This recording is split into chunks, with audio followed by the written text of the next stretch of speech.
한 아내, 두 남편, 한 침대에서 수년간 함께 잠을 잤습니다. 믿기 힘든 이야기처럼 들리지만 이것은 실화입니다. 마을 사람들의 혹독한 편견 속에서 그들은 함께 수많은 풍파를 헤쳐나갔습니다. 하지만 큰 변고가 닥치면서 모든 이가 그들을 다른 시선으로 바라보게 되었죠. 과연 무슨 일이 있었던 걸까요? 오늘 저희와 함께 이 기묘하지만 감동적이고 극적인 이야기를 파헤쳐 보겠습니다. 놀라움에서 감동으로 이어지는 이야기. 이 이야기를 끝까지 들어보시고 여러분의 생각을 아래의 댓글로 남겨주시는 것도 잊지 마세요. 해가 먼 산 너머로 서서히 모습을 감추고 황혼이 진 하늘에는 희미한 노을빛만이 남아 있었습니다. 기이할 정도로 고요한 공간, 오직 쓰러져가는 초가집 지붕을 스치는 바람 소리뿐이었죠. 강원도의 가난한 시골 마을인 평살리는 1985년에 끔찍한 굶주림과 사투를 벌이고 있었습니다. 마을 끝 작은 집, 30살쯤 되어 보이는 표온이 씨는 앙상한 몸, 굶주림에 움푹 팬 눈으로 말없이 아궁이 옆에 앉아 있었습니다. 붓도막 위엔 묽은 죽 한 냄비가 김을 뿜어내고 있었죠. 어린 두 아이, 보람이와 강민이는 방구석에 웅크리고 앉아 애타는 눈빛으로 엄마를 바라보며 얼마 되지 않는 저녁을 기다리고 있었습니다. 엄마, 오늘 생선 있어. 6살배기 강민이가 희미한 기대를 품고 물었습니다. 은희 씨는 멈칫했습니다. 죽을 젓던 젓가락을 쥔 손이 떨려왔죠. 그녀는 아이들에게 붉어진 눈시울을 보이고 싶지 않아 고개를 돌렸습니다. 오늘은 흰죽이야. 내일은 엄마가 어떻게든 고구마라도 좀 구해볼게. 억지로라도 먹고 기운 내야 한다. 아가, 강민이는 풀이 죽어 고개를 떨궜고 8살인 누나 보람이는 그저 침묵했습니다. 아이는 엄마가 울고 있다는 것을 알았죠. 기근은 마을의 수많은 생명을 앗아갔습니다. 많은 집이 먹을 것이 바닥나 얼마 안 되는 쌀과 바꾸기 위해 논밭을 다 팔아야 했습니다. 은희 씨의 남편 석철민 씨도 그 혹독한 소용돌이를 피할 수 없었습니다. 3년 전 그는 처자식을 먹여 살릴 돈을 벌겠다며 여러 지방을 오가는 상선을 타기로 결심했습니다. 떠나기 전 그는 희망에 찬 눈빛으로 아내의 손을 꽉 잡았습니다. 기다려줘. 꼭 돌아올게. 당신과 아이들 고생 덜 하도록 돈을 잔뜩 가지고 오겠소. 하지만 3년이 지나도록 남편의 소식은 감감무소식이었습니다. 처음에는 편지를 몇 통 받았지만 그것도 점점 뜸해지다 아예 끊겨버렸죠. 이웃들이 수군대기 시작했습니다. 살아있기나 한 건지. 어쩌면 다른 여자 만나서 이 가난한 동네는 잊어버린 거 아냐.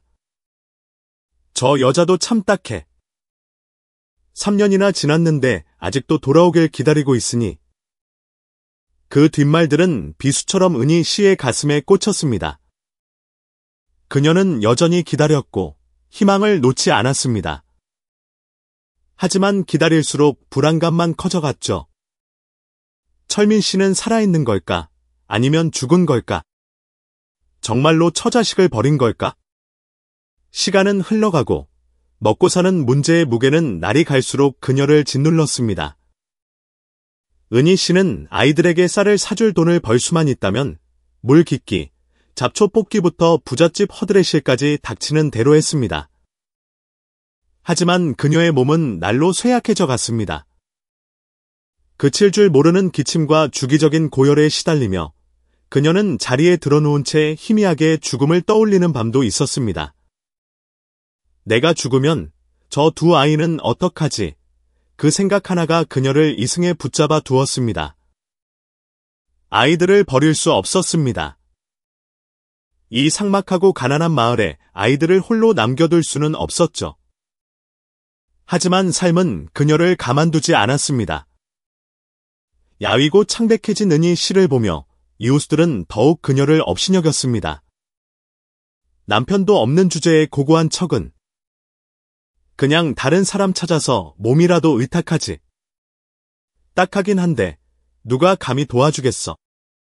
도와줬다가 남의 마누라 훔쳤다고 소문나면 어쩌려고. 은희 씨는 고통스러웠지만 해명할 길이 없었습니다.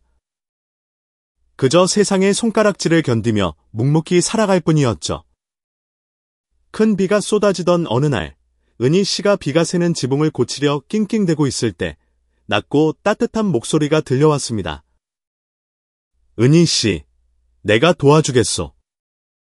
그런 지붕에 부인이 올라가는 건 위험해요. 호라비로 혼자 살며 배를 고치는 일을 하던 마테오 씨였습니다. 처음 은희 씨는 그 도움을 감히 받지 못했습니다. 하지만 테오 씨는 쉽게 물러설 사람이 아니었죠. 그는 지붕을 고쳐주었을 뿐만 아니라 쌀 한 줌을 가져와 말없이 문 앞에 두고 가기도 했습니다. 은희 씨가 며칠 내내 기침하는 것을 보고는 약초 한 줌을 슬며시 놓고 가며 한마디 덧붙였습니다. 물에 달여 마셔요. 그렇게 계속 기침하면 몸 상합니다. 두 아이는 그를 잘 따랐습니다. 특히 강민이가 그랬죠. 아이는 천진난만하게 말했습니다. 태우 아저씨가 우리 아빠였으면 좋겠다. 그럼 엄마가 안 힘들 텐데. 아이의 순진한 말에 은희 씨는 망치로 머리를 맞은 듯했습니다. 아주 오랫동안 잊고 지냈던 따뜻함을 느꼈죠. 하지만 동시에 마음이 복잡했습니다. 그녀는 여전히 철민 씨의 아내였고 3년째 실종된 남자를 기다리고 있었습니다. 많은 밤을 뜬 눈으로 지새우며 그녀는 칠흑 같은 밤하늘을 보며 스스로에게 물었습니다. 내가 틀린 걸까? 나도 다시 행복해질 권리가 있는 걸까? 하지만 이내 자신을 꾸짖었습니다. 아니야, 철민 씨를 배신할 순 없어. 그럴 순 없어. 하지만 마음이 언제까지고 이성을 따를 수 있을까요? 그 후로도 태우 씨는 묵묵히 은희 씨를 도왔지만 단 한 번도 감정에 대해 언급하지 않았습니다. 그는 그저 좋은 친구처럼, 친절한 남자처럼 곁에 머물렀습니다. 하지만 그의 진심과 인내는 은희 씨 마음속 방어벽을 서서히 허물어뜨렸습니다. 어느 날 저녁, 비가 쏟아지고 바람이 세차게 불어 창문이 덜컹거렸습니다. 작은 집 안, 은희 씨는 아궁이 옆에 앉아 슬픔에 잠긴 먼 산을 바라보고 있었습니다. 태우 씨가 따뜻한 겉옷을 들고 들어왔습니다. 날이 이리 추운데 이거라도 걸치시오. 은희 씨는 말없이 굳어 있었습니다. 태우 씨가 그녀를 바라보며 낮은 목소리로 말했습니다. 은희 씨, 지난 세월 얼마나 힘들었는지 나는 다 모르오. 다만, 만약 당신이 외롭고 지친다고 느낀다면 내가 기댈 곳이 되어줄 수 있소. 은희 씨는 화들짝 놀라 옷자락을 움켜쥐었습니다. 그의 제안은 너무나 갑작스러웠습니다. 태우 씨, 저는 아직 철민 씨의 아내예요. 저는 그럴 수 없어요. 태우 씨는 고개를 끄덕이며 더 낮은 목소리로 말했습니다. 알고 있소. 하지만 만약 언젠가 철민 씨가 돌아온다면 나는 떠날 거요. 누굴 대신하려는 게 아니오. 그저 당신 혼자 모든 짐을 짊어지는 걸 더는 못 보겠어서 그럽니다. 밖에는 여전히 비가 내렸지만 은희 씨의 마음속에서는 진짜 폭풍이 몰아치기 시작했습니다. 여전히 괴롭고 두려웠지만 결국 은희 씨는 태우 씨의 마음을 받아들였습니다. 두 사람은 함께 살며 두 아이를 돌봤습니다. 하지만 그 평화는 오래가지 못했습니다. 마을 사람들이 시끄럽게 떠들어대기 시작했죠. 고작 3년 만에 마음이 변해. 여자는 정말 믿을 게 못 돼. 남편이 죽지도 않았는데 새 남편을 들여. 정말 염치도 없군. 그 말들은 칼이 되어 은희 씨의 가슴을 베었습니다. 그녀는 자신이 잘못한 게 없다고 생각했지만 누가 그녀의 사정을 이해해 줄까요? 그리고 더 최악의 일이 벌어졌습니다. 어느 날 송 이장이 그녀의 집 문을 두드렸습니다. 표은희 씨, 당신이 마테오 씨와 같이 사는 게 얼마나 말도 안 되는 일인지 알고 있소. 당신 남편은 아직 공식적으로 죽었다는 소식도 없잖소. 계속 이럴 거면 마을에서 당신을 쫓아내는 걸 고려해 봐야겠소. 은희 씨는 그 자리에 얼어붙었습니다. 마을 사람들이 입이 험한 건 알았지만 이렇게까지 잔인할 줄은 몰랐습니다. 저는 못 떠나요. 어린아이들도 있단 말입니다. 저희는 달리 갈 곳도 없어요. 이장은 고개를 저었습니다. 그러니 알아서 결정하시오. 마을을 떠나든지 아니면 이 관계를 끝내든지. 은희 씨는 쓰라린 마음에 목이 메어 어찌할 바를 몰랐습니다. 그날 밤 마을 사람들이 정자 앞에 모였을 때 태우 씨가 마당 한가운데에 서서 단호한 얼굴로 말했습니다. 여러분, 제발 이 사람을 내버려 두십시오. 지난 3년간 이 사람은 혼자 아이들을 키우며 온갖 고초를 겪었습니다. 이 일에 잘못한 사람이 있다면 그건 바로 접니다. 만약 이 마을을 떠나야 할 사람이 있다면 제가 떠나겠습니다. 마을은 술렁였지만 아무도 감히 반대하지 못했습니다. 다들 태우 씨가 그들이 생각했던 것처럼 남의 아내를 빼앗는 그런 남자가 아니라 선량한 사람임을 알고 있었기 때문입니다. 마침내 마을의 어르신인 강 노인이 나서서 천천히 입을 열었습니다. 우리가 저들의 삶을 받아들일 순 없을지 몰라도 저들을 막다른 길로 내몰 권리 또한 없네? 여기 있는 우리 중에 누가 저런 처지에 놓이지 않을 거라고 장담할 수 있겠는가? 그 말에 마을은 조용해졌습니다. 하지만 더 이상 아무도 강요하지 않았음에도 은희 씨는 자신이 평생 사람들의 의심 어린 눈초리 속에서 살아야 함을 알았습니다. 그날 밤, 은희 씨는 침상에 앉아 두 아이를 품에 안았습니다. 보람이와 강민이는 엄마의 불안을 느꼈는지 엄마를 꽉 껴안았습니다. 엄마, 우리 버리지 마. 엄마 가면 우린 누구랑 살아. 그 말은 은희 씨의 가슴을 후벼 팠습니다. 그녀는 목 놓아 울었습니다. 몇 년 만에 처음으로 그녀는 스스로에게 약해지는 것을 허락했습니다. 엄마 아무 데도 안 가. 무슨 일이 있어도 엄마가 너희 둘을 지킬 거야. 다음 날, 은희 씨는 다시 마을 장터로 나가 일을 계속했습니다.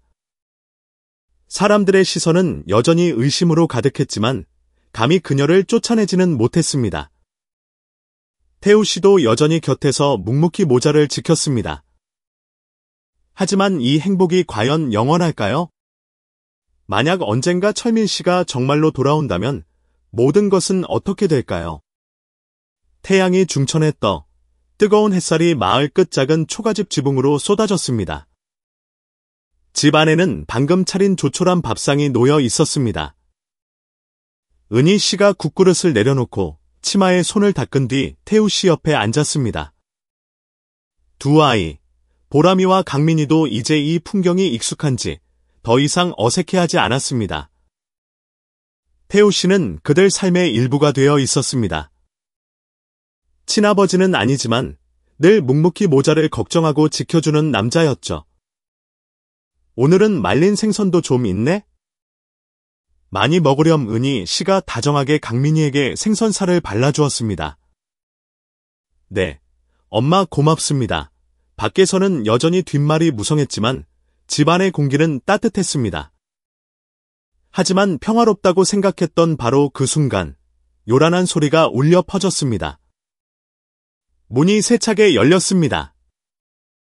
밖에서 불어닥친 바람이 흙먼지와 함께 숨막히는 긴장감을 몰고 왔습니다. 문지방에 앙상하고 초췌한 그림자가 우뚝 서 있었습니다. 어둡게 가라앉은 그의 눈빛은 마치 폭풍 속에서 타오르는 불길 같았습니다. 석철민. 아무도 입을 열지 못했습니다. 공간은 숨이 막힐 듯 무겁게 내려앉았습니다.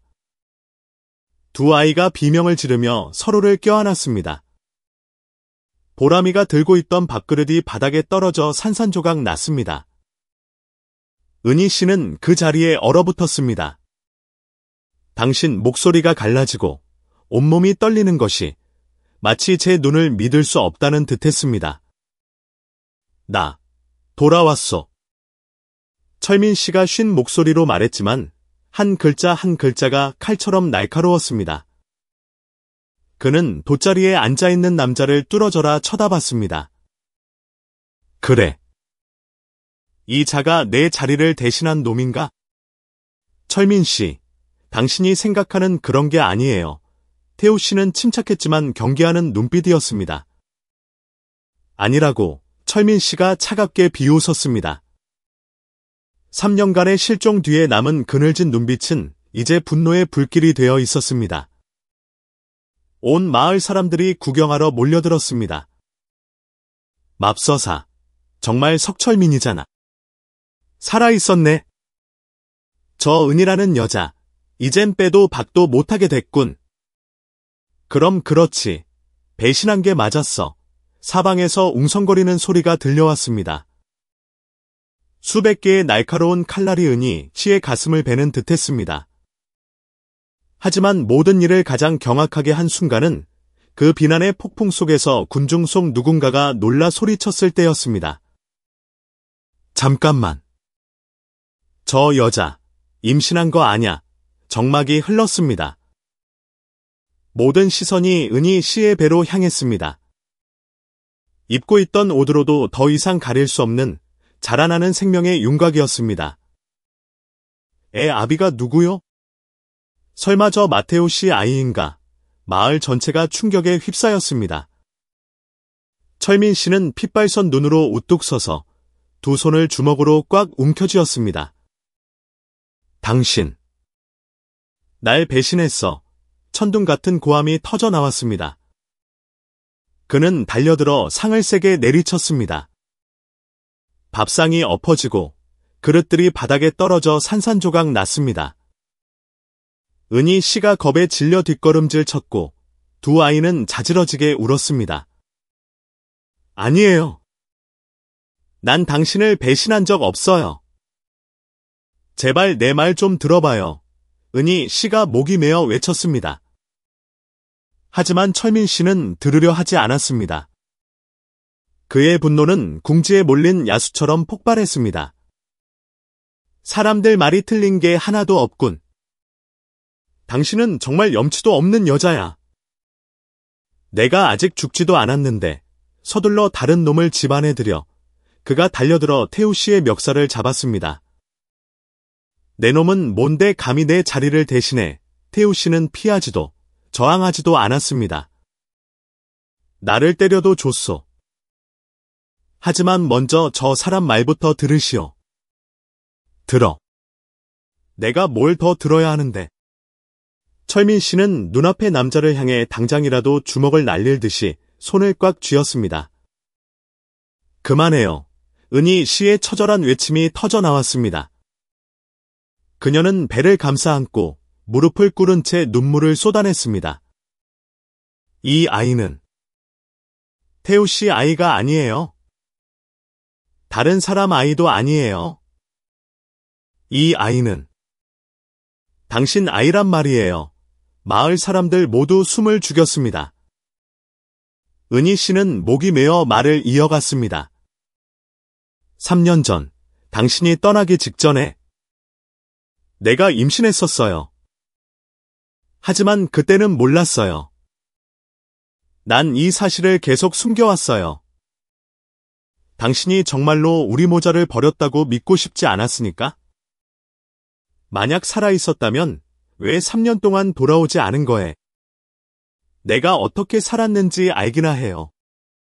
내가 사람들 시선에서 벗어나려고 죽을 생각까지 했던 거, 당신은 아느냔 말이에요. 그 말은 철민 씨의 가슴을 세게 후려쳤습니다. 지난 3년, 그는 무엇을 겪었을까요? 그가 정말 처자식을 버린 걸까요? 아니면 그 역시 운명의 희생자였을까요? 하지만 지금 이 순간, 모든 것을 되돌리기엔 너무 늦어버린 것 같았습니다. 은희 씨의 말이 터져 나온 후, 숨 막히는 침묵이 공간을 채웠습니다. 작은 집 안에서는 아무도 감히 입을 열지 못했습니다. 밖의 군중도 여전히 그 자리에 있었지만 그들 역시 어떻게 반응해야 할지 모르는 듯 잠잠해졌습니다. 철민 씨는 차가운 시선으로 굳은 몸으로 미동도 없이 서 있었습니다. 하지만 그의 내면 깊은 곳은 혼란으로 요동치고 있었습니다. 지난 3년, 그는 무엇을 한 걸까? 그가 사랑했고 지키겠다 맹세했던 여자가 지금 그의 아이를 뱃속에 품고 있었습니다. 그런데 그는 빈손으로 증오심만 가득 안고 돌아왔습니다. 태우 씨는 줄곧 침묵을 지키고 있었지만 그의 눈빛은 더 이상 차갑지 않았습니다. 연민이 가득 담긴 눈이었죠. 철민 씨, 날 원망하는 거 아오. 하지만 만약 당신이 저 사람 입장이었다면 어떻게 했겠소? 철민 씨가 획 돌아보며 소리쳤습니다. 닥쳐. 당신이 뭘 안다고 함부로 말해. 그는 목소리를 낮게 깔며 손이 떨릴 정도로 주먹을 꽉 쥐었습니다. 3년 동안 난 밖에서 죽기 살기로 뼈 빠지게 일했어. 그런데 돌아와 보니 모든 게 변해 있더군. 내 집, 내 아내, 내 아이들. 전부 다 내 것이 아니게 됐어. 나더러 지금 뭘 어쩌라고. 웃으면서 두 사람 행복을 빌어주기라도 하란 말인가. 이번에는 은희 씨가 침묵하지 않았습니다. 그녀는 붉게 충혈됐지만 더 이상 두려움은 없는 눈으로 남편을 똑바로 쳐다봤습니다. 철민 씨, 난 한 번도 당신을 배신한 적 없어요. 3년 동안 난 기다렸고, 희망을 가졌고, 그리고 지쳤어요. 난 다시 새 출발을 할 생각 같은 건 해본 적도 없었어요. 내가 더 이상 버틸 힘조차 없어질 때까지는 그녀의 눈에서 눈물이 흘렀지만 목소리는 약하지 않았습니다. 날 원망하려거든 얼마든지 해요. 하지만 태우 씨가 날 살렸고 우리 아이를 살렸다는 사실까지 부정할 자격은 당신한테 없어요. 철민 씨는 그 자리에 굳어버렸습니다. 태우 씨가 흔들림 없는 눈빛으로 철민 씨를 마주봤습니다. 난 당신의 그 어떤 것도 빼앗을 생각이 없었소. 당장 떠나라고 한다면 떠나겠소. 하지만 그러기 전에 저 아이들부터 보시오. 방구석에서 보람이와 강민이는 어느새 울고 있었습니다. 어린 보람이가 울며 떨리는 손으로 아빠의 옷자락을 붙잡았습니다. 아빠. 엄마 버리지 마세요. 저랑 강민이 버리지 마세요. 아이는 흐느끼다 말고 갑자기 차가운 방바닥에 무릎을 꿇고 머리를 조아렸습니다. 누가 아빠인지 이젠 모르겠어요. 하지만 두 분 다 우릴 돌봐줬어요. 만약 그럴 수만 있다면 제발 저희가 두 분 모두를 아빠로 모시게 해주세요. 공간이 무너지는 듯했습니다. 마당 밖의 군중도 더 이상 모진 말을 내뱉지 못하고 침묵했습니다. 철민 씨가 비틀거렸습니다. 심장이 무겁게 짓눌리는 것 같았죠. 보람아. 일어나거라. 하지만 아이는 여전히 무릎을 꿇은 채 눈물만 흘렸습니다.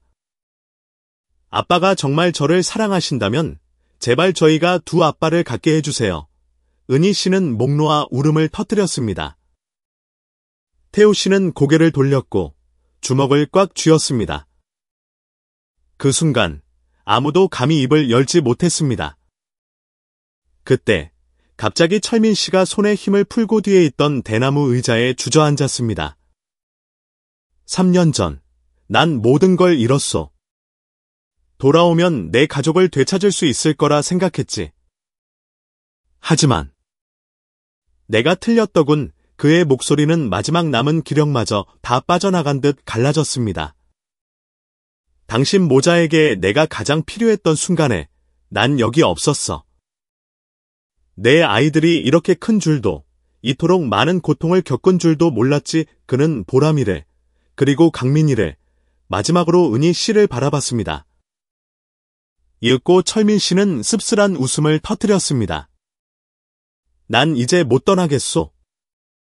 하지만 당장 용서할 수도 없군. 두 남자가 서로를 바라봤습니다.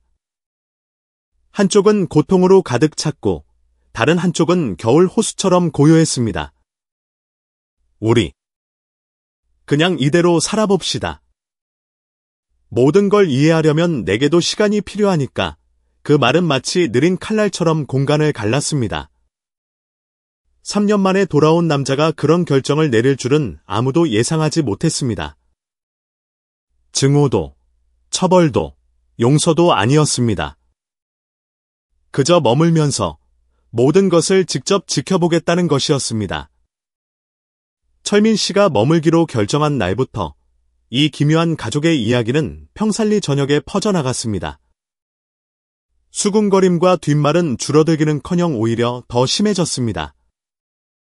전에는 은희가 남편을 배신했다고 하더니 이젠 뭐 남자 둘이 여자 하나랑 같이 산다고. 정말 상상도 못할 일이야. 이런 꼴을 본 적이 있어. 한 아내의 두 남편이라니 망측스러워라. 석철민이 당장 저 마테오란 놈을 쫓아냈어야지. 어떻게 저런 삶을 받아들일 수가 있어. 비아냥거림은 매일같이 은희 씨의 귀에 박혔습니다. 수백 개의 보이지 않는 칼날이 그녀의 마음을 베는 듯했죠. 어느 날 아침 그녀가 장에 반찬거리를 사러 갔을 때 한 여자가 갑자기 그녀가 들고 있던 채소 바구니를 땅바닥에 내동댕이 쳤습니다. 염치도 없는 여자. 우리 딸 자식들이 뭘 보고 배우겠어. 근희 씨는 그 자리에 얼어붙었습니다. 주인은 온통 경멸 어린 시선뿐이었습니다. 그녀는 입술을 꽉 깨물고 아무 대꾸도 없이 땅에 떨어진 채소를 하나하나 다시 주었습니다. 하지만 그때 길 건너편에서 한 그림자가 달려왔습니다. 아주머니, 너무 심한 거 아닙니까? 저 사람이 뭘 잘못했다고 다들 이렇게 못살게 구는 겁니까? 바로 태우 씨였습니다. 군중은 순간 조용해졌습니다. 내가 좋아서 남은 거요. 내가 이 가족을 책임지기로 결정한 거란 말이요. 욕을 하려거든 차라리 나한테 하시오. 더 이상 저 사람 상처 주지 마시오. 아무도 대꾸하지 못했습니다. 그들은 태우 씨가 저렇게 당당하게 여론에 맞설 줄은 몰랐던 거죠. 은희 씨는 붉어진 눈으로 태우 씨를 올려다봤습니다. 하지만 그녀는 시련이 아직 끝나지 않았음을 알았습니다. 온갖 풍파를 겪은 후 세 사람은 다시 안정을 찾아가기 시작했습니다. 태우 씨는 계속해서 강변에서 배를 고치는 일을 하며 가족의 생계를 도왔습니다. 철민 씨는 집 앞에 작은 찻집을 열어 마을 사람들과 밭을 나갔다 돌아오는 이들에게 차를 팔았죠. 은희 씨는 여전히 집안일을 도맡아 하며 살림의 부담을 덜기 위해 채소를 기르고 닭을 쳤습니다. 처음에는 두 남자가 서로를 피했습니다. 하지만 서서히 그들은 서로의 존재를 받아들이는 법을 배워갔습니다. 비가 부슬부슬 내리던 어느 늦은 밤, 태우 씨가 강변에서 돌아오다 철민 씨가 찻집 앞에서 홀로 조용히 술을 따르고 있는 것을 보았습니다. 한참을 망설이던 태우 씨가 다가갔습니다. 독한 술이요. 그렇소. 철민 씨는 고개도 들지 않았습니다. 나도 한 잔 주시오. 두 남자는 소박한 백주 한 병을 사이에 두고 마주 앉았습니다. 당신. 아직도 내가 밉소. 태우 씨가 먼저 입을 열었습니다. 철민 씨는 술을 한 모금 마시고는 먼 곳을 바라봤습니다. 미워하면 뭘 하겠소? 당신이 내 걸 빼앗은 것도 아닌데. 내가 떠났으니 남은 사람은 계속 살아야지. 긴 침묵이 흘렀습니다. 아직 용서는 못했소. 하지만 당신을 계속 미워할 수만은 없다는 것도 알지. 태우 씨는 고개를 끄덕이며 손에 든 술잔을 내려다봤습니다. 우린 둘 다 그저 운명에 휩쓸린 사내들일 뿐이요. 그리고 그들은 잔을 비웠습니다. 이 현실을 받아들였다는 일종의 인정처럼. 삶은 계속 흘러갔습니다. 세 사람 모두 화목을 유지하려 애썼지만 일상생활 속의 어색함까지 피할 수는 없었습니다. 어느 날 저녁, 은희 씨가 저녁상을 차리자 태호 씨가 일어섰습니다. 나는 강변에서 먹고 왔소. 당신이랑 철민 씨 먼저 드시오. 철민 씨가 수저를 내려놓고 태호 씨의 뒷모습을 묵묵히 바라봤습니다. 은희 씨가 한숨을 쉬었습니다. 태호 씨, 이제 그만 피해요. 피하는 게 아니오. 난 그저 나중에 온 사람이니까. 시간이 더 필요한 일도 있는 법이지. 그 말에 은희 씨는 목이 메었습니다. 당신은 나중에 온 사람이 아니에요. 이 집에 나중에 온 사람은 아무도 없어요. 그날 마을에서는 봄 축제가 열렸습니다. 모두가 놀기 위해 마을 정자로 모여들었죠. 비록 오래전부터 은희 씨 가족에 대해 공공연히 쑥덕거리지는 않았지만 사람들의 시선에는 여전히 의구심이 가득했습니다.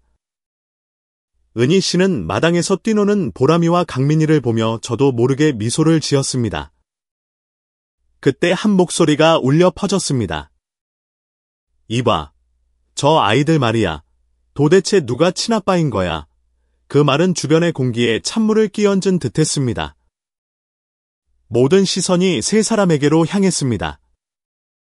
은희 씨는 손을 꽉 쥐었지만 아무 말도 하지 않았습니다.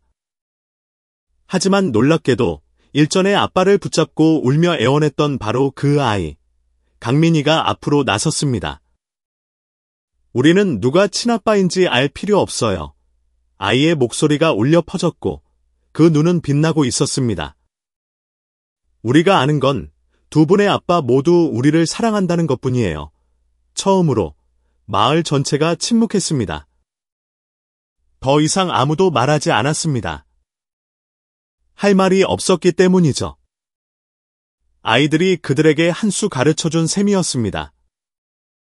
그날 하늘은 흐렸고 번개가 어둠을 갈랐습니다.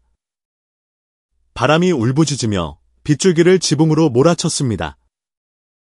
빌어먹을 평살리 마을은 이렇게 끔찍한 폭풍을 겪어본 적이 없었습니다. 작은 집 안에서 은희 씨는 보람이와 강민이를 꽉 껴안고 불안한 마음으로 밖을 내다봤습니다. 두 아이는 엄마에게 바싹부터 떨고 있었죠. 엄마, 바람이 너무 세. 우리 집 날아가는 거 아니야. 강민이가 겁에 질린 목소리로 흐느꼈습니다. 아니야, 얘야.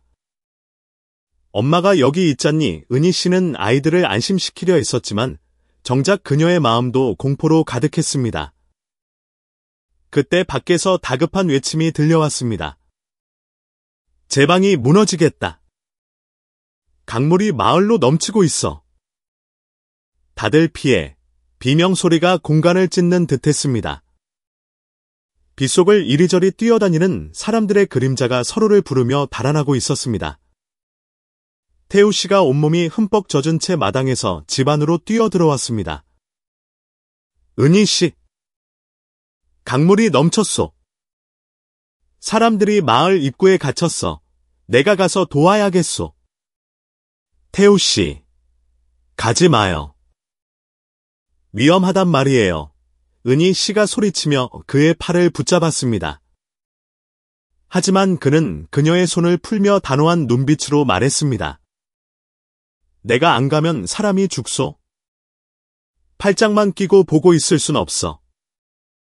바로 그때 등 뒤에서 목소리가 울렸습니다. 나도 같이 가겠소. 철민 씨였습니다. 세 사람 모두 멈칫했습니다. 두 남자가 서로를 바라봤습니다. 아무 말도 오가지 않았지만 그들의 눈빛이 이미 답을 하고 있었습니다. 비는 폭포처럼 쏟아졌고 바람은 마을 전체를 집어삼킬 듯 울부짖었습니다. 마을 입구는 이미 물이 사람의 허벅지 이상 차올라 나무와 가재도구, 심지어 미처 피하지 못한 가축들까지 휩쓸고 있었습니다. 살려주세요. 집 안에 사람이 갇혔어요. 구조를 요청하는 소리가 울려 퍼졌습니다. 태우 씨가 철민 씨를 돌아보며 바람 소리를 뚫고 외쳤습니다. 난 저쪽 가서 애들부터 구할 테니 당신은 저쪽에 누가 남았는지 보시오. 알겠소. 철민 씨는 망설임 없이 반대 방향으로 뛰어들었습니다.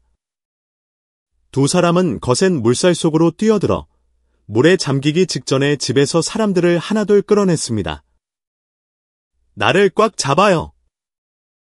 무서워 말고 내가 밖으로 데려다 주겠소. 태우 씨가 갓난아기를 안고 있는 여인을 부축했습니다. 힘내시오. 거의 다 왔소. 철민 씨가 무너진 집에서 노인을 끌어냈습니다. 매 순간이 생사를 가르는 싸움이었습니다. 두 남자는 과거의 갈등은 잊은 채 무고한 주민들의 생명을 구하기 위해 함께 사투를 벌였습니다. 그때 비명 소리가 터져 나왔습니다. 거대한 통나무 하나가 거친 물살을 타고 날아와 태우 씨의 등을 강타했습니다. 그의 몸이 휘청거리며 균형을 잃더니 그대로 물살에 휩쓸려 갔습니다. 태우 씨, 철민 씨가 눈을 크게 뜨고 외쳤습니다. 생각할 겨를도 없이 그는 물속으로 뛰어들었습니다.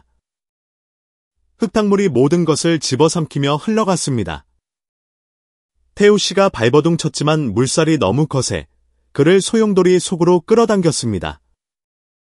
바로 그때 단단한 손 하나가 그의 손목을 낚아챘습니다. 날 꽉 잡아. 철민 씨였습니다. 거센 물살 속의 두 남자. 한 사람은 기진맥진했고 한 사람은 홍수에 맞서 사력을 다했습니다. 하지만 자연은 무자비했습니다. 거대한 파도가 덮치며 두 사람을 물속으로 쳐박았습니다. 어둠이 모든 것을 감쌌습니다. 삶과 죽음의 경계에 선 그 순간 태우 씨가 문득 희미한 목소리로 물었습니다. 왜? 날 구한 거요. 철민 씨는 몸이 부서질 듯했지만 태우 씨를 잡은 손에 힘을 주며 이를 악물었습니다. 왜냐면 이젠 알았으니까. 우린 더 이상 적이 아니야. 우린 가족이란 말이오. 두 사람이 서로를 바라봤습니다. 그 순간 그들은 더 이상 질투하고 원망하던 두 남자가 아니었습니다. 그들은 이 가족을 함께 지켰고 아이들을 함께 돌봤습니다. 어떤 의미로든 그들은 두 사람이 모두 아버지였습니다. 아무도 말은 안 했지만 지금은 죽을 때가 아니잖소. 철민 씨가 소리쳤습니다. 날 꽉 잡아요. 포기하지 마. 마지막 힘을 다해 철민 씨는 태우 씨를 수면 위로 끌어올렸습니다. 두 사람은 거친 물살 속에서 허우적거렸습니다. 바로 그때 못에서 밧줄 하나가 날아왔습니다. 줄을 잡아요. 끌어올려 마을 사람들이 제때 도와주러 온 것이었습니다. 여러 개의 손이 그들을 죽음의 물살 속에서 끌어냈습니다. 두 사람은 무트로 쓰러져 기진맥진한 채 거친 숨을 몰아쉬었습니다. 은희 씨가 눈물을 쏟으며 달려와 두 남자를 끌어안았습니다. 하늘이 도우셨어. 두 사람 다 살아있었군요. 보람이와 강민이가 달려와 아빠와 태우 아저씨를 껴안고 목 놓아 울었습니다. 더 이상 누구도 누구를 구분하지 않았습니다. 의심이나 비난의 눈초리도 없었습니다. 마을 사람들은 눈앞의 광경을 묵묵히 지켜봤습니다. 정상적이지는 않지만 사랑으로 가득 찬 가족의 모습이었습니다. 마을의 한 여인이 목이 메어 말했습니다. 어쩌면 우리가 틀렸던 건지도 몰라. 아무도 대답하지 않았지만 그 자리에 있던 모든 이의 마음속에는 변화가 일었습니다. 폭풍은 지나갔고 낡은 편견을 휩쓸어 갔으며 이 기묘한 가족에게 새로운 장을 열어주었습니다. 폭풍이 지나갔지만 평살리 마을 사람들 마음에 남긴 것은 무너진 집과 물에 잠겨 황폐해진 들판뿐만이 아니었습니다. 그들의 생각에 깊은 변화가 찾아왔습니다. 일어난 일을 더 이상 부정할 수 있는 사람은 아무도 없었죠. 그들은 한때 원수라 여겨졌던 두 남자가 서로를 구하기 위해 목숨을 아끼지 않는 것을 두 눈으로 똑똑히 목격했습니다. 처음으로 마을 사람들은 은희 씨의 가족을 예전과 같은 경멸의 시선 없이 바라보기 시작했습니다. 다음 날 아침, 해가 막 떠오를 무렵, 은희 씨는 빗자루를 들고 마당을 쓸러 나왔습니다. 예전 같으면 그녀가 집 밖을 나서는 순간부터 이웃들의 수군거림과 비웃음이 그녀를 에워쌌을 겁니다. 하지만 오늘은 이상하게도 아무도 아무 말도 하지 않았습니다. 마을에서 가장 입이 험하고 은희 씨를 그토록 모질게 몰아세웠던 백씨 아주머니가 지금은 말없이 그녀의 집 대문 앞에 서 있었습니다. 은희 씨, 뭐 도와줄 거라도 있소. 은희 씨는 자기 귀를 의심하며 그 자리에 멈춰 섰습니다. 네. 뭐라고요? 아니, 치울 거 있으면 내가 손 좀 보태줄까 해서. 이제 제가 밉지 않으세요. 은희 씨의 목소리가 떨렸습니다. 백씨 아주머니는 한숨을 쉬며 마당 앞에 부러진 널빤지를 주었습니다. 내가 다 봤소. 난 거기 없었지만 마을 사람들이 다 얘기하더군. 철민 씨도 태우 씨도 목숨만 아끼고 사람들 구하러 뛰어들었다고. 그 사람들이 당신 가족만 구한 게 아니라 내 아들놈도 구했단 말이오. 은희 씨는 솟구치는 감정을 애써 억누르며 빗자루 자루를 꽉 쥔 채 눈물을 참았습니다. 그들이 아주머니의 생각을 바꾼 건가요?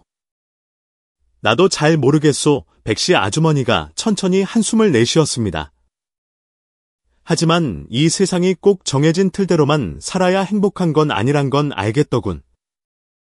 당신, 그동안 고생 많았소. 우리가 당신 사정도 모르고 너무 손가락질했어. 지난 몇 년간 처음으로 은희 씨는 비난이 아닌 이해를 받았습니다. 며칠 뒤 마을 정자 마당에서 송 이장이 폭풍 피해 복구 문제를 논의하기 위해 회의를 소집했습니다. 회의가 거의 끝나갈 무렵 마을 사람 중 하나가 갑자기 입을 열었습니다. 이장님, 드릴 말씀이 있습니다. 마당이 조용해졌습니다. 모든 시선이 은희 씨 가족의 존재를 격렬하게 반대했던 조씨 아저씨에게로 향했습니다. 나는 예전에 저 은희 씨 가족을 두고 마을에 수치라고 욕을 하고 다녔습니다. 하지만 이제 그 말들을 전부 걷어들이고 싶소. 마당이 술렁였습니다. 우리는 저 가족을 잘못된 것이라 여겼소. 하지만 생각해 보시오. 어제 만약 저들이 없었다면 오늘 이 자리에 살아있을 사람이 과연 몇이나 되겠소. 송 이장이 고개를 끄덕이며 낮은 목소리로 말했습니다. 맞소. 우리는 그들이 어떻게 사는지 보지 않고 그들의 처지만 보고 잘못 판단했소. 아무도 반대하지 않았습니다. 다른 이가 일어서서 큰 소리로 말했습니다. 나는 저 가족이 다른 가족들과 똑같다고 말은 못하겠소. 하지만 이것 하나는 확실히 말할 수 있소. 저들은 서로 존중하지도 않는 평범한 부부들보다 훨씬 더 서로를 사랑하고 있소. 그들을 미워했던 사람들까지 마당에 모인 모두가 고개를 숙였습니다. 누구도 이 가족을 인정한다고 대놓고 말할 필요는 없었습니다. 하지만 그 순간부터 아무도 더 이상 그들을 금기시할 수 없었습니다. 그날 밤 툇마루에서 철민 씨와 태호 씨가 술잔을 앞에 두고 나란히 앉았습니다. 더 이상 날선 말도 증오 어린 시선도 없었습니다. 오늘 정자 마당에서 사람들이 우리 얘기를 하더군. 태호 씨가 천천히 입을 열었습니다. 나도 들었소. 철민 씨가 술을 따르며 먼 곳을 바라봤습니다. 3년 전, 난 모든 걸 잃었다고 생각했지. 하지만 알고 보니 내게는 여전히 가족이 있었더군. 긴 침묵이 흘렀습니다. 당신, 아직도 내가 밉소? 태호 씨가 물었습니다. 아니요. 태호 씨가 가볍게 웃었지만 그의 눈시울은 약간 붉어져 있었습니다. 난 한 번도 당신 것을 빼앗으려 한 적이 없소. 알고 있소. 철민 씨가 나지막이 대답했습니다. 어쩌면 난 내가 생각했던 것만큼 당신을 미워하지 않았는지도 모르지. 두 남자는 말없이 잔을 부딪혀 비웠습니다. 그 순간부터 그들은 더 이상 적이 아니었습니다. 그들은 가족이었습니다. 시간은 물처럼 빠르게 흘러갔습니다. 평살리는 더 이상 의심의 눈초리와 가시, 돋친 뒷말만 가득한 곳이 아니었습니다. 사람들은 은희 씨 가족의 존재에 익숙해졌습니다. 더 이상 누가 남편이고 누가 아빠인지 묻지 않았습니다. 그들은 그저 진심으로 서로를 사랑하는 사람들이 있는 한 지붕을 볼 뿐이었습니다. 툇마루 아래 황금비두로 물든 저녁 햇살 속에 아이들의 웃음소리가 울려 퍼졌습니다. 보람이와 강민이는 어른이 되어 가정을 꾸리고 아이를 낳았습니다.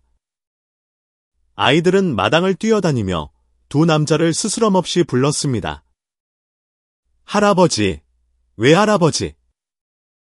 그 호칭에 태우 씨와 철민 씨는 동시에 멈칫했습니다. 한 사람은 친아버지였고 한 사람은 어릴 때부터 그들을 돌봐준 아버지였습니다. 하지만 이제 그 명칭은 더 이상 중요하지 않았습니다.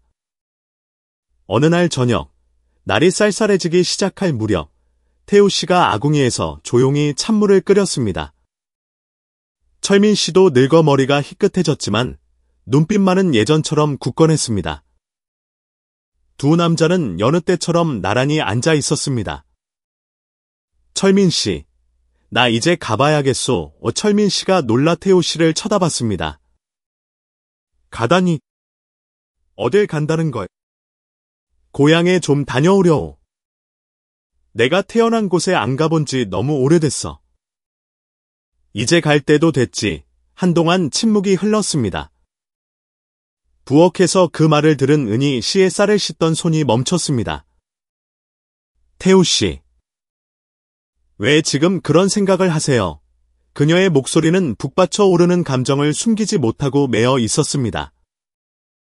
내가 여기 너무 오래 있었소. 우린 함께 온갖 풍파를 다 헤쳐왔지. 하지만 나도 알아요. 내가 여기 영원히 머물 수는 없다는 걸? 그게 무슨 소리요?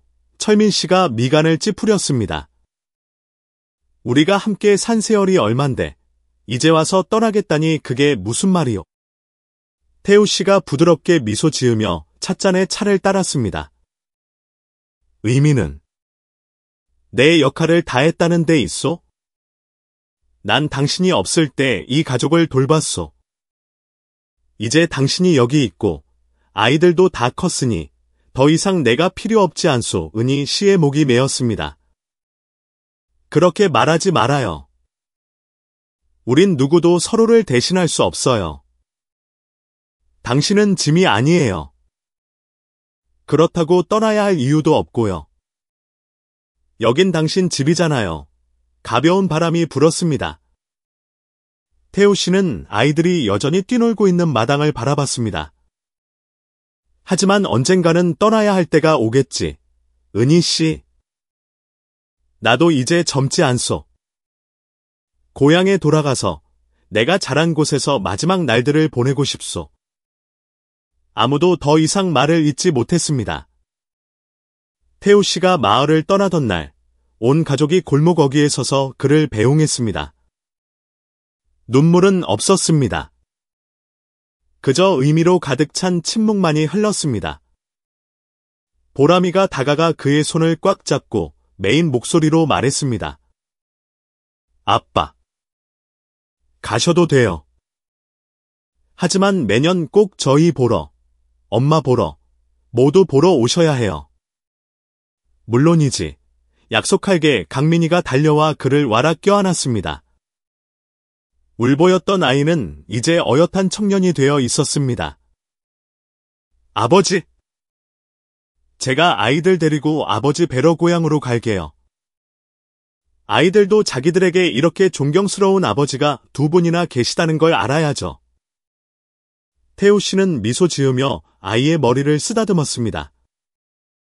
아들아, 내가 굳이 말하지 않아도 된다. 내 마음속에 너희는 언제나 내 가족이야. 마지막으로 그는 은희 씨와 철민 씨를 돌아봤습니다. 아무 말도 하지 않았지만 서로를 바라보는 것만으로도 모든 것을 이해할 수 있었습니다. 철민 씨, 몸 건강히 잘 지내시오. 당신도, 태우 씨, 은희 씨는 그저 바라볼 뿐이었습니다. 눈에는 눈물이 고였지만 울지는 않았습니다. 당신을 만난 걸 한 번도 후회한 적 없어요. 모든 것에 고마워요. 태우 씨. 태우 씨는 미소 지으며 고개를 끄덕이고는 뒤돌아 걸어갔습니다. 아무도 그를 붙잡지 않았습니다. 감정이란 곁에 있는 것이 중요한 게 아니라 함께 무엇을 겪었는지가 중요하다는 것을 모두 알고 있었기 때문입니다. 철민 씨는 은희 씨와 함께 남아서 손주들을 돌봤습니다. 하루하루가 지나며 그는 더 이상 예전처럼 상실감이나 질투심을 느끼지 않았습니다. 어느 날 오후, 그는 툇마루에 앉아 손주들이 뛰노는 것을 바라보고 있었습니다. 보람이가 그의 앞에 찻잔을 내려놓으며 미소 지었습니다. 아버지, 오늘 태우 아버지한테서 편지 왔어요. 잘 지내신대요? 아버지랑 어머니께 안부 전해달래요. 철민 씨가 차를 한 모금 마셨습니다. 그의 눈빛이 온화해졌습니다. 그런가? 그 양반한테 나도 잘 있다고 전해주게. 그리고 그는 잠시 말을 멈추고 아이들이 노는 모습을 바라봤습니다. 여기 사람들도 다들 그 양반을 항상 그리워한다고 말이야. 부엌에 있던 은희 씨가 그 말을 듣고 살며시 미소 지었습니다. 그들은 긴 여정을 함께 걸어왔고 결국 그들은 여전히 가족이었습니다. 저녁 해가 서서히 내려앉고 황혼이 온 하늘을 노랗게 물들였습니다.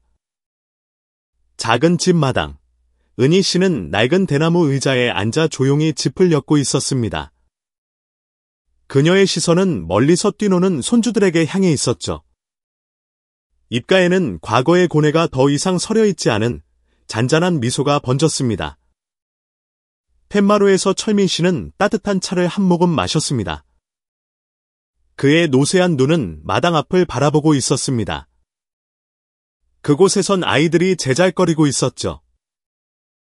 강민아! 동생 그렇게 빨리 쫓아가면 넘어져. 보람이가 웃으며 동생의 손을 잡았습니다. 아이들의 맑은 웃음소리가 먼 들판에서 불어오는 시원한 바람소리와 어우러져 울려 퍼졌습니다. 그 풍경은 소박했지만 이상하리만치 평화로웠습니다. 갑자기 강민이가 달리기를 멈추고 마을 입구를 바라봤습니다.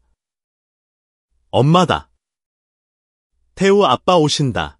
모두가 멈칫했습니다. 멀리서 한 남자의 그림자가 천천히 걸어오고 있었습니다. 여전히 익숙한 모습, 전보다 더 희끗해진 머리칼, 하지만 여전히 따뜻한 눈빛이었습니다. 보람이와 강민이가 달려가 태우 씨를 와라 껴안았습니다. 태우 아빠. 진짜 오셨네요. 아빠, 이번에는 저희랑 오래 계실 거죠? 태우 씨가 두 아이의 머리를 쓰다듬으며 다정하게 미소 지었습니다. 잠깐 들렀다가 가야지. 하지만 약속했잖니. 매년 오겠다고. 그렇지.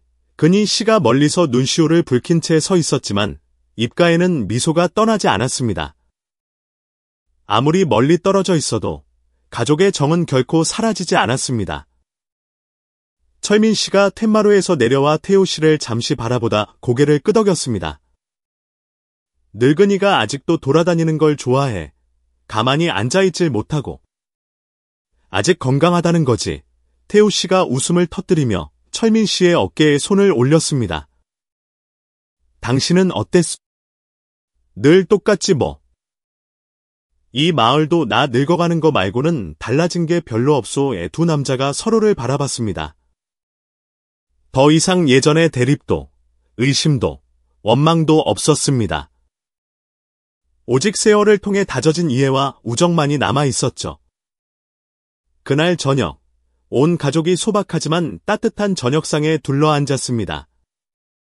식사가 끝나고 태우 씨와 철민 씨, 그리고 은희 씨 세 사람만이 밝은 달빛 아래 툇마루에 남았습니다. 은희 씨가 작은 찻잔에 차를 따르며 부드럽게 말했습니다. 오늘 당신이 온 걸 보니 정말 기뻐요. 태우 씨가 차를 한 모금 마시고 고개를 끄덕였습니다. 나도 그렇소. 다들 건강한 걸 보니 마음이 놓이는군. 잠시 침묵이 흘렀습니다. 태우 씨, 당신. 이런 길을 선택한 걸 후회한 적 있소? 철민 씨가 불쑥 물었습니다. 태우 씨는 잠시 침묵하더니 조용히 대답했습니다. 없소. 한 번도 후회한 적 없소. 왜요? 나에게도 멋진 가족이 있었으니까. 태우 씨가 미소 지었습니다. 그의 눈에 아름다운 기억들이 스쳐 지나갔습니다. 그리고 내가 어디에 있든 그 가족은 내 마음속에 항상 함께 있으니까. 은희 씨가 무릎 위에 두 손을 살며시 쥐었습니다. 목소리는 메었지만 만족감이 가득했습니다. 우리가 겪은 일들에 대해 참 많이 생각했어요. 과연 누가 이걸 이해해 줄 수 있을까?